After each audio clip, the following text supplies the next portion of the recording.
So I just finished reading Fire and Blood Volume 1. This is George Martin's complete Targaryen history, beginning with Aegon the Conqueror that came out a couple weeks ago. I wasn't all that excited about this book when it was first announced, since we already have The World of Ice and Fire, a book that summarized this and much more. I still enjoyed it because there was some cool extra bits of lore, but for the most part, just extended a version of the Targaryen chapters from The World of Ice and Fire. Some of that extra lore came in the form of dragons. When the Targaryens first moved the entire family to Dragonstone in Westeros from their old home of Valyria, they brought 5 dragons with them. I know, it doesn't sound like a lot of dragons, considering Valyria's skies and volcanoes were filled with them. But the Targaryens were only a lesser ruling dragonlord family. The more powerful dragonlords definitely had more. When the doom of Valyria happened, the Targaryens instantly became the most powerful family in the world, since the volcanic cataclysm destroyed everything, including all the dragons and their riders. There were a few dragonlords who were visiting some of the free cities of Essos, but they, along with their dragons, didn't live long after the doom. All of Valyria's history was also destroyed, so unless Bran uses his green sight to learn more about them and check out what was happening during this time, a lot of it's going to be left a mystery. We only know of one other dragonlord family out of the 40, other than the Targaryens. Rhaenyra Baleris was a dragon rider of the Baleris family. With technology as primitive as it is in this world, transportation doesn't get much better than dragons. Rhaenyra, with her bonded beast, named Terrax, wanted to explore the mystery continent of Salteros, just below Valyria. She spent 3 years flying, but only found endless jungle, deserts, and mountains. Rhaenyra believed this continent to be as massive as Essos. It's surprising that she survived 3 years with just Terrax, considering how dangerous this place is. If you want to know more about Salteros, you can check out my map detailing video about it. This video here is all about dragons. Out of the 5 dragons the Targaryens flew to Dragonstone with, Balerion is the only named one. He was only a young dragon at this time, but he would soon become the most renowned dragon in the series. He was born sometime before 126 BC in Valyria, and 6 generations later, he would be bonded with Aegon the Conqueror. I refer to Balerion as a he, but dragons might not even have genders. It seems like Balerion outlived all the dragons he crossed continents with. By the time Aegon began his conquest of the 7 kingdoms, he was massive. Dragons never stop growing as long as they are not in captivity and free to hunt as much as they want. They also live very long lives. So by the time Balerion was around 130 years old, he could swallow a mammoth whole and cover a town in shadow when flying overhead. With the nickname of the Black Dread, you can pretty much guess the appearance of Balerion. His scales were black and even his flames were black, with some red fire in there. The show didn't depict this, but the color of a dragon's scales matches the color of their fire. Aegon, however, didn't ride his dragon much. He only flew into battle or if he was traveling long distances. It was Aegon's younger sister that enjoyed flying on top of her dragon. Rhaenys' dragon was Meraxes. This dragon was silver in color, with golden eyes. Meraxes is proof that a younger dragon can grow larger than an older one. Aegon and Rhaenys' older sister, Visenya, rode atop of Vhagar. Vhagar was older than Meraxes, but smaller. Together, Aegon, his sister wives, and the 3 dragons easily conquered the 7 kingdoms, well, every kingdom except for Dorne. When Rhaenys was sent to deal with Dorne years later, the Dornish managed to kill her along with her dragon, with a weapon called a Scorpion. This is one of those large crossbows we see Bronn use in Game of Thrones Season 7 against Daenerys and Drogon. Dragon scales are tougher than steel, but the bolt managed to pierce Meraxes in the eye, making them crash into the castle. Rhaenys was never seen again. Aegon loved his sister more than Visenya. In his anger, he had Balerion burn a lot of Dorne, but still Dorne would not bend the knee. After countless lives were lost, they settled for peace. Balerion and Vhagar would outlive both of their riders. Aegon had 1 son with each of his sister wives. The older son Aenys he had with Rhaenys, and Maegor he had with Visenya. Dragonstone was a similar landscape to Valyria, with a large volcano called Dragonmount on the small island. The dragons would make their lairs here and lay their eggs. Aenys bonded with one of the newer hatchlings he named Quicksilver. Maegor, nicknamed the Cruel, wasn't satisfied with these small dragons, claiming only 1 dragon was worthy of him. He was one of the greatest warriors of his time, while his older brother, who was the heir to the throne, was a weak man who couldn't do anything right. Maegor waited until his father's death to claim Balerion for himself. He wouldn't dare try to ride him with Aegon still alive. Dragons only bond with 1 person until their rider dies. He would commit horrible acts of violence with Balerion, which goes to show they will do whatever their master wants. The brothers didn't live long lives, so their dragons would also outlive them. Aenys was the first to die, while still in his 30s. Quicksilver went to Aenys' eldest son, but would die fighting against Balerion, who was 4 times his size.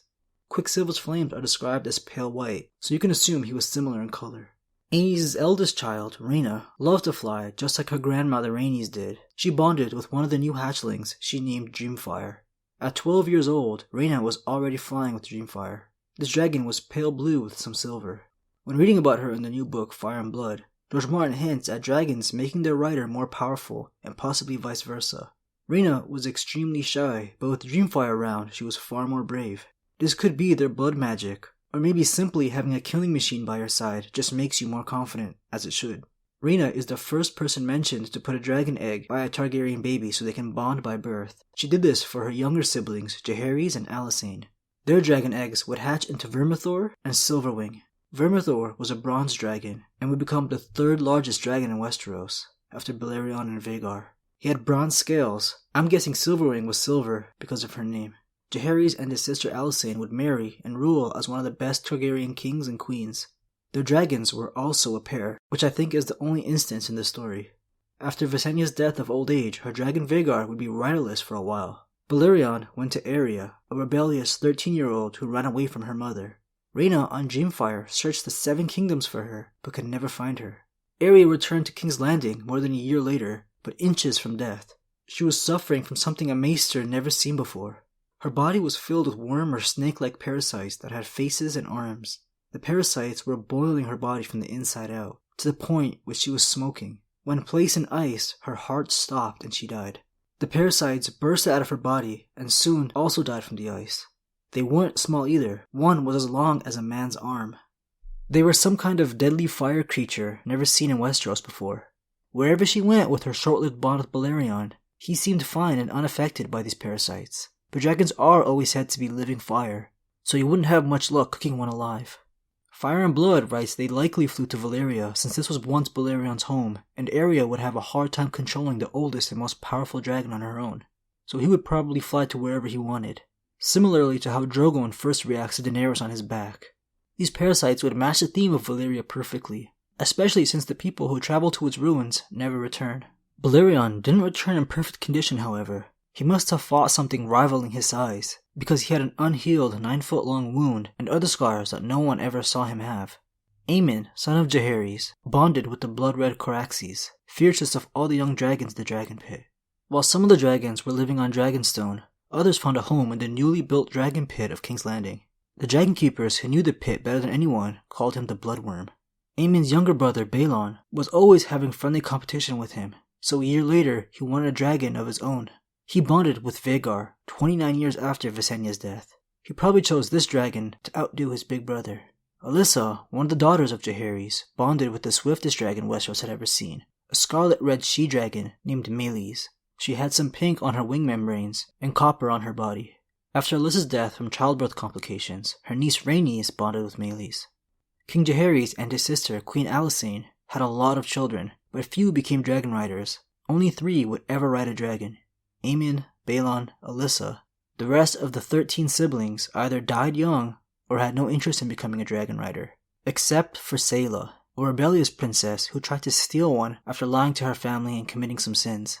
King Jaehaerys made sure the Dragon Pit at King's Landing was heavily guarded so her plans failed. Jaehaerys ruled for a very long time, 55 years, the longest anyone sat on the Iron Throne. He even got the nickname of the Old King. He outlived all of his many sons, so his firstborn grandson became next to rule after the Old King. This is the part of this story's history where we get introduced to a lot more dragons, who previously went unnamed.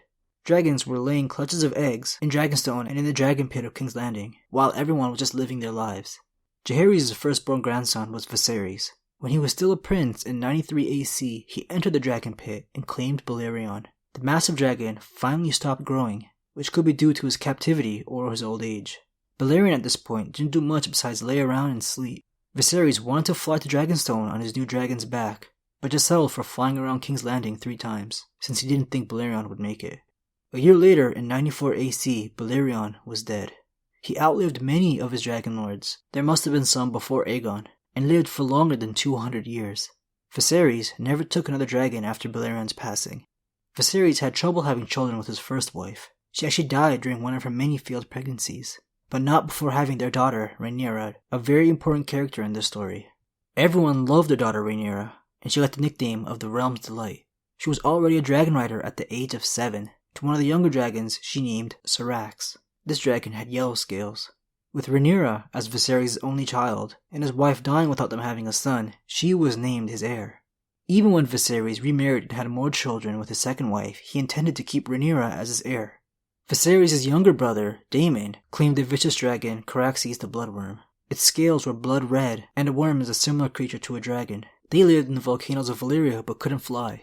Daemon is actually the main character in the short story, The Rogue Prince. He got that name for his short temper and defiance against his brother, the king. He was married but didn't care for his wife, and always wanted to put her aside for a new wife. Viserys wouldn't allow this, so he waited until she died to marry one of his cousins, Laena Valyrion. Laena and her younger brother, Laenor, were half Targaryen on their mother's side, so they would become dragon riders as well. Laena bonded with Vhagar, and Laenor bonded with the young dragon Seasmoke, that was grey and white in color.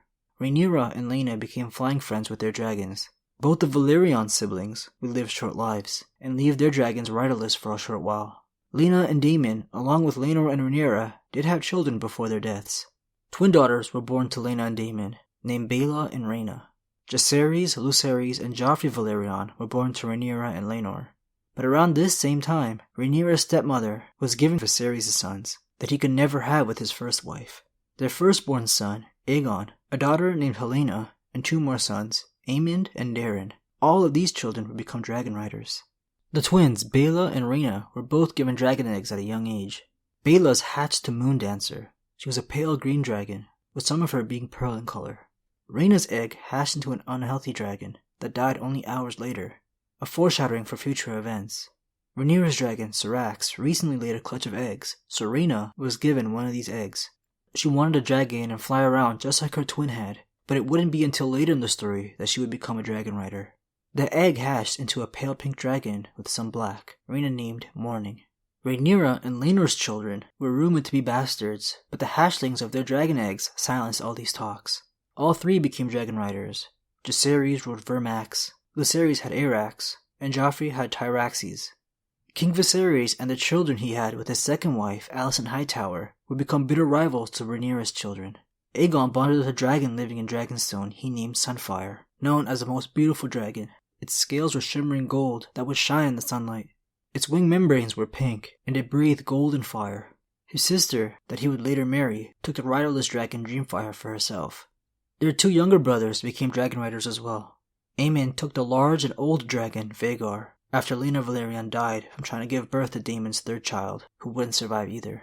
Daeron bonded with a dragon named Tessarion, nicknamed the Blue Queen for her dark blue scales. Even her flames were blue. She also had a copper collar to some of her. Daemon and Rhaenyra both lost their Valyrian spouses, and 6 months after their deaths, Daemon and Rhaenyra, uncle and niece, married each other. They had 2 sons together, Aegon and Viserys. Both were given dragon eggs. Aegon's hatched into Stormcloud. Viserys had to hide his dragon egg and it never got to hatch. I'll get into this later. I know this part of the family tree is already complicated enough, but there's more children to add here. Aegon and his sister wife had 3 children, the twins Jaehaerys and Jaehaera, and their youngest Maelor. Jaehaerys and Jaehaera bonded with young dragons when they were children. Jaehaerys had Morgul and Jaehaera had Strykos. Neither would live long enough to become dragon riders, however. At this time in the story, there were a ton of dragon riders and dragons for their choosing, so a civil war was bound to happen. This complicated part of the family tree was created by George Martin to flesh out this war. It would be called The Dance of the Dragons and is one of my favorite chunks of lore in this story. A short story called The Princess and the Queen detailed all of this, which begins in 129 AC. So remember when I said King Viserys declared his firstborn child and daughter, Rhaenyra, his heir? Well, after his death, his son that he had with his second wife took the crown for himself. Rhaenyra and her allies were called the Blacks, while Aegon II and his side were called the Greens. The Blacks had 15 dragons, while the Greens only had 6. Rhaenyra was pregnant when her father died, and when she heard the news that her half-brother took the crown, she went into labor early in her fury and ended up birthing a stillborn. 21 dragons sounds like a wild civil war, but a lot of these dragons were either riderless or too young to go into war. Aegon had far less dragons, but his son Aemond flew atop of Vhagar, who by this time in the story was close to Balerion size. To utilize all the riderless dragons on Dragonstone, knighthood, lands, and riches were offered to anyone that could ride one of the wild dragons. Many ran into the dragon's lairs to be roasted by their fire, but some with Targaryen blood were able to bond with these dragons. Targaryens have been living on Dragonstone for many years, so many fathered unclaimed bastards called Dragonseed. A man named Hugh Hammer, who was a blacksmith's son, was able to bond with the large Verma, who previously belonged to the old king Jaehaerys. A man named Ulf the White was able to bond with Silverwing, the good Queen Alysanne's old dragon. Adam of Hull, a Valyrian bastard, bonded with Seasmoke. There were some dragons on Dragonstone that lived their lives without ever bonding with someone until the Dance of Dragons. Sheepstealer, a mud-brown dragon, was one of these wild dragons, along with Grey Ghost, a pale grey-white dragon, and Cannibal, the last and largest of the wild dragons. The Cannibal got its name for its habit to eat its own kind, whether it be dead dragons, newborns, or even eggs. Some claim this large dragon lived on Dragonstone even before the Targaryens migrated here, which would explain why it was so against their dragons. I do think it's unlikely, because that would make it older than Balerion, but still smaller than Vhagar, but it is possible. No one could ever claim the Black Dragon Cannibal, who was as dark as coal. Grey Ghost was always a shy dragon that avoided people, so none of the dragon's seed could find him. A bastard girl named Nettles was able to tame Sheepstealer by feeding him sheep every morning, which was his favorite meal. The Dance of the Dragons is a long story, so I'll try to simplify it. As each kingdom and lord was choosing which side they would support, the Blacks or the Greens, princes on opposite sides coincidentally ran into each other when trying to convince the Baratheon lord of the Stormlands to join their cause. Aemond was already in the castle Storm's End when Lucerys Velaryon landed with his dragon Irax. The two have history with one another from their past.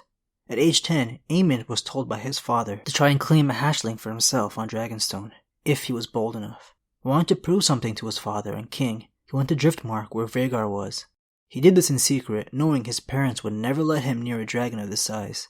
He was spotted by the youngest Valyrian prince, Joffrey. So Aemond hit and threatened the 3-year-old Joffrey before pushing him into a pile of dragon shit. His older brother attacked Aemond, with Lucerys cutting his eye out. From then he would be called Aemond One-Eye, but Vhagar was his. Vhagar easily killed both Lucerys and Irax, who was a fifth of its size. Aemond hired assassins to kill one of Aegon II's sons as revenge. The assassin asked Queen Helaena which son she wanted dead. When she finally chose her youngest son Maelor, her older son Jaehaerys was killed instead, which drove the mother Helaena mad, taking away 2 dragon riders for the Greens, since Helaena was in no state to go into war, plus she eventually killed herself. Rhaenys and her dragon Meleys, the Red Queen, were ambushed by Aegon and Aemond atop their dragons Sunfire and Vhagar. Meleys was able to tear off Sunfire's wing, but all 3 dragons fell to the ground. Meleys and Rhaenys were dead, with Sunfire and Aegon badly injured. Aemond and Vhagar were fine. Aegon and Sunfire had to sit out the war for a while to heal. When Sunfire finally recovered, it instantly flew to Dragonstone where Aegon had been hiding and tending to his serious injuries. For some reason, Sunfire decided to kill the shy wild dragon Grey Ghost while on Dragonstone. Daemon's daughter Baela and her dragon Moondancer were still in the castle of Dragonstone and tried to escape when Aegon's men came for her. Moondancer was quick, but Sunfire killed her. Baela would survive even though she had some serious injuries. She would be held captive for the rest of the war. Aegon and Sunfire also added to their previous injuries. Sunfire would never fly again. During all this fighting, Rhaenyra wanted to ship her 2 younger sons out of Westeros to keep them safe, but their ship was attacked by some men from Essos. Aegon the Younger's first time flying on his small dragon Stormcloud was to escape capture. The dragon was being attacked while fleeing, but somehow made it to Dragonstone before dying, saving the young Aegon. This is when Viserys hid his dragon egg during his capture. He would never become a dragon rider. His half-brother Jaehaerys Velaryon tried to attack their new enemies from Essos, but his dragon flew too low to the waters and crashed at sea. He was able to jump off, but they were attacked afterwards. Neither survived. Rhaenyra's problems would only get much worse. 2 of her dragon seeds, Hugh Hammer on Verma and Ulf the White on Silverwing, betrayed Rhaenyra and joined her half-brother Aegon II. Rhaenyra also got word that Nettles, the dragon rider of Sheepstealer, was sleeping with her husband Daemon, while they were together fighting in the Riverlands. Rhaenyra wanted her dead for committing treason, but Daemon let her escape with Sheepstealer. She left the war to live in the Vales Mountains. She was worshipped by a savage group of mountain clansmen as a fire witch. She probably spent the rest of her days here with her dragon. Rhaenyra now became paranoid of all possible betrayers and wanted Adam of the Hall arrested, just for being a dragon seed. He escaped wanting to prove himself. Hugh and Ulf were killed after they became more and more power hungry. Adam of Hull on his dragon Seasmoke came to attack the Green's army, not knowing the dragons all lost their dragon riders in this camp. Darren died in the early moments of the attack. So Adam was left fighting Verma and Targaryen. All 3 dragons, including Adam, died in this fight. Verma, one of the larger living dragons, was able to completely tear off Sea Smoke's head. Verma tried to fly with an injured wing, but fell to the ground and died. Targaryen was the last to die, unable to fly and in pain from the battle. An archer put her out of her misery. Just prior to this, Daemon and Caraxes challenged Aemond on Vhagar to a duel in the sky. This is probably the most iconic fight in the war, since these were the most skilled fighters who happened to have the most powerful dragons. Caraxes was half the size of Vhagar, but a very deadly and experienced killer. The bloodworm flew onto Vhagar and locked his jaws onto Vhagar's neck. Vhagar, in return, bit into Caraxes' wings and ripped open his stomach with her claws. Both dragons were spiraling down to the God's Eye Lake below them, when Daemon, with his Valyrian steel sword Darksister, jumped from his dragon onto Vhagar, stabbing Aemond in his empty eye socket. None survived the fall. Caraxes crawled his way to land where it would die. But Vhagar and Aemond were only discovered years later in the water. Daemon's body was never found. With all the dragons almost gone, the people of King's Landing found the courage to kill Rhaenyra's remaining dragons in what would be called the Storming of Dragon Pit. Joffrey Valyrion tried to attack the mob on his mother's dragon, Syrax. But dragons can only bond with one rider at a time, and threw him off, killing him. His dragon, Tyraxes, was in the pit where tens of thousands attacked. Many died trying to kill Tyraxes, but eventually the dragon was put out. The young dragons, Shrykos and Morgul, who were never ridden, were also killed. Dreamfire, the last dragon in the pit, was a little more difficult to kill. It was the only one able to break out of its chains, but crashed into the dome overhead. A piece of the roof came crashing down, killing Dreamfire and the mob below. Syrax, attracted by all the bloodshed, flew in shortly after the storming of the dragon pit. Instead of attacking the people left in the area from above, it fought on land and was eventually also killed. You can see where this story is heading, and why there aren't any dragons at the beginning of the books or in Game of Thrones. Rhaenyra was captured with her son Aegon the Younger and presented to Aegon II. I know, having 2 Aegons in this part of the story only makes it more complicating. Aegon II decided to feed his half-sister to his dragon Sunfire in front of her son Aegon the Younger. Rhaenyra still had supporters for her cause even after her death. Armies were marching to King's Landing to fight for Aegon the Younger. Aegon II wouldn't surrender and was found dead from poisoning. His dragon Sunfire didn't survive the war either, slowly dying from its injuries in battle. Aegon the Younger was crowned king, so he became Aegon III ever since. The only dragons to survive the war were Silverwing, who after losing her mate Verma found her way to his corpse and tried to lift his body so he could fly again. Of course this didn't work. Silverwing became a wild dragon ever since, living the rest of her life in the Reach. Rina and her young dragon Morning both survived the dance, but Morning died shortly after from an unknown cause. At the end of Fire and Blood, Volume 1, Rina is a dragon rider, so I guess we'll find out what happened to Morning in Volume 2. Or we might not, because all the dragons were said to be extinct by the end of this book. Nettles and Sheepstealer were probably living like royalty, isolated with the clansmen in the mountains of the Vale. Strangely enough, the Cannibal just disappeared. His origins are a mystery, and so is the end of his life. Aegon III would earn one more nickname, the Dragonbane. He would never ride a dragon again. He was scarred from his only flight, a near-death experience he had on a small dragon, Stormcloud, where he was hanging on to his neck for dear life while they were getting shot by arrows. He also watched his mother eaten by Sunfire right in front of him, along with all the death and destruction that came in the 2-year-long civil war. The last Targaryen dragon was a green female, hatched sickly, deformed, small and stunted, who had withered wings. She was born sometime during the reign of Aegon III, but died in 153 AC, so at best lived 22 years. Its eggs were never able to hatch, so with the death of this dragon, the Targaryen's dragons went extinct. Well, until 150 years later when Daenerys was able to hatch dragons from her 3 stone eggs. She bonded with a black dragon with some red on him she named Drogon, after her dead husband called Drogo. He's kind of the trouble child out of the 3 dragons, also being the largest. Viserion, named after her older brother Viserys, is a cream color with some gold on him. His fire is a pale gold with some red and orange through it. Rhaegal is green and bronze, named after Daenerys' oldest deceased brother, Rhaegar. His flames are orange-yellow with green through it. So it does seem like these dragons are very similar to Aegon the Conqueror and his sister wives' dragons, especially Drogon and Balerion with their large size and black flames. Dragon eggs also match their soon-to-be scale colors, like their flames. Dany named her dragons after her loved ones, but most Targaryens named them after old Valyrian gods and goddesses. I don't think we'll be getting much more information on Targaryen dragons in Fire and Blood Volume 2, since Volume 1 ended with the Dragonbane, an end of an era, the thing they built their empire on. So this should be it. This video is a lot longer than I ever expected it to be, so I hope you enjoyed it. Thanks for watching.